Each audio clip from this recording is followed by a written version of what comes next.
Hi y'all, welcome back to the Homestead. We're going to continue our series on homeschooling on the Homestead, and today we're going to talk about affidavits. So what is a homeschool affidavit and why do we need this? In Pennsylvania, we have to do a little bit more than probably most states. So we have to submit an affidavit to the school district of where our residence is. And a homeschool affidavit is a form that we serve to our school district that gives an official notification of our intent to homeschool our children. So they just become aware that our kids will not be enrolled into the public school system, and therefore we will be schooling them at home. So when do you start homeschooling? Homeschooling really to me is something, it starts from birth. We just kind of always teaching our children things to help them to learn and grow as an individual. And we, in our home, raise our kids to love the Lord and to learn about Him and serve Him in all areas of our life. So we are just focused on always teaching them. But as far as the law goes, an affidavit in Pennsylvania anyway, I don't know, you have to look up the state laws where you live. Some states you don't have to do anything, and some you have to turn in a letter of intent and then maybe provide annual reports. But in Pennsylvania, you have to submit an affidavit, and you don't have to do that until they're 6 years old. Now, when I started with my oldest, who now is graduated, the law says she had to be 8 before I let them know. And that was the official compulsory age when I started, but they had recently made some law changes, and now it's age 6. So if your child, you are going to start homeschooling and start in August or September 1st, and your child is 5, and they don't turn 6 until, say, December, or even January or February, sometime during the upcoming school year, you do not have to submit any paperwork. You have to turn in an affidavit when they are 6 years old at the beginning of the school year. So if your child's 5 and you're going to start homeschooling, they aren't going to be 6 until after you start. You do not have to submit anything. But say they turn 6 in July and you're going to homeschool them for the upcoming year, then you do. So if that helps answer that question. And if you're a returning homeschooler, you need to have your paperwork in by August 1st. I usually submit mine when I'm turning in my year-end paperwork to the school. I will also submit my affidavit for the upcoming new year at the same time. So I can start counting my days July 1st. But technically it's not due to August 1st.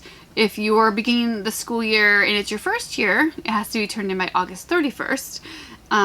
If your child is enrolled in public school and say maybe it's November, December, January, and you decide, I want to pull my child in homeschool, submit your affidavit and pull your child out. So you can turn it all in one day and just do it all at the same time, and then they won't mark you like truant or late or anything because you're technically still enrolled in school until this paperwork's turned in. But let's kind of go over what an affidavit is and what should be on it. Now, on my website, you can feel free to use the one I have on there, free to download. It's an editable version in Microsoft, so you can change things and edit it. And every year I use it, and I have one affidavit, and I put all my kids on it, so I don't have to submit a separate one for each child. And what needs to be on it, there's a few elements according to the law, what's required, and let's go over those. You need to have the name of the supervisor, which is usually the parent, or legal guardian. Now there's some stipulations which it says further down in the law that the supervisor has to be a high school graduate or have an equivalent to that, like a GED, and they also must not have any crime convictions. So there is like a sub-level of the law that talks about the different crimes they cannot be committed, they cannot have committed within 5 years. So if you have that, you need to check that out. But for everything else, you just need to have, obviously, the name of the supervisor. You need to have the name of the children. You need to have their ages. The grades are not required by law, so don't let the schools tell you they are. The ages of the child are, that's the only thing that's required. Obviously, the address and the phone number of the home education program. This is so the district can verify that your address is in their district, because you could be in a different school district, than maybe someone who homeschools at your church. So make sure you turn the paperwork into the right district. If the school asks you for proof of your residency, like a mortgage statement or maybe a bill or something, that is not required. You do not have to provide any further proof. Your affidavit is sufficient enough evidence of your residence. You are attesting to that in front of a notary, which we'll talk about in a second. You are required to attach objectives along with your affidavit that talk about what you're going to cover during your homeschool year, and you need to put on there that you will be teaching in English. So that's also mentioned on the affidavit. And let's see.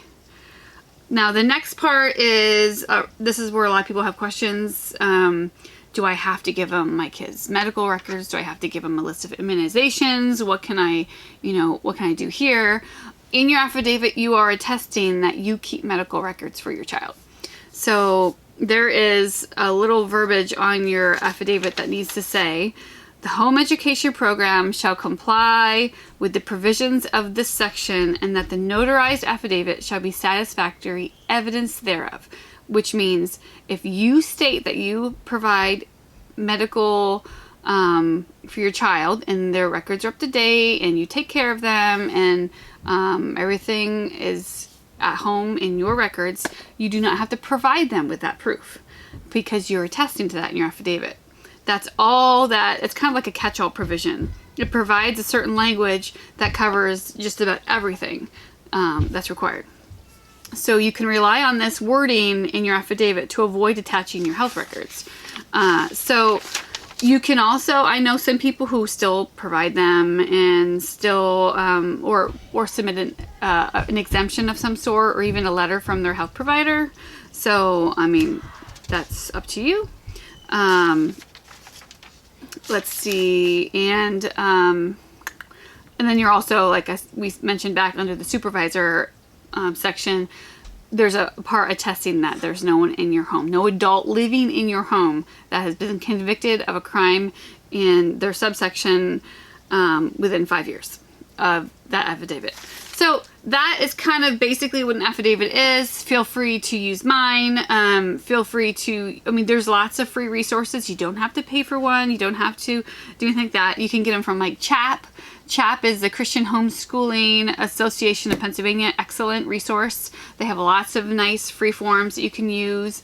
HSLDA is the Homeschool Legal Defense for homeschooling across the nation. You can become a member of their organization. They're there to protect us and make sure that no one's breaching the law and doing things that they aren't supposed to be doing to persecute or ask for overcompliance and homeschooling issues and stuff like that. So they have excellent downloads as well. I got most of mine from a website called Ask Pauline. I'm not sure if they're up to date with the newer version of the PA law, but they have some downloads as well. You can also get it from the Department of Education. I don't recommend that because some of their forms actually, or I think they're too long and wordy and have way more detail than what's required. So I don't want to put more in there than that's required. And I just don't like using the state stuff. So that's just my information on the affidavit. So you need to get that submitted along with objectives, and also it needs to be notarized. So that's the last step of the affidavit. It needs to be notarized just so you're attesting to like that everything on this form is true and accurate, and so you'll be covered under the perjury laws. And where do I get mine done? I usually go to a township building. I've gone to a state rep office before. I know some friends who go to the bank, and these are all free. Sometimes someone has to pay like $5 or whatever the fee is to get it done. I know a lot of districts actually notarize for you. The district we used to live in, they did it right for me in the office. My current district does not, so I just find another free source to get it done. So there's lots of people out there willing to help us, work with us, and provide this service. And then when you drop it off at the school, or whether you mail it, make sure you have a receipt.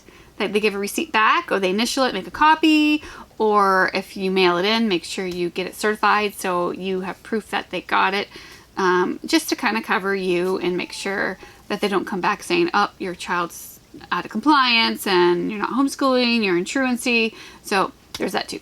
So thanks for watching. If you have more questions, let me know. Check out our website for some free printables, and also check back for more videos on homeschooling reviews or objectives where we'll be doing next. And I appreciate you watching. Let's keep encouraging each other, and happy homeschooling.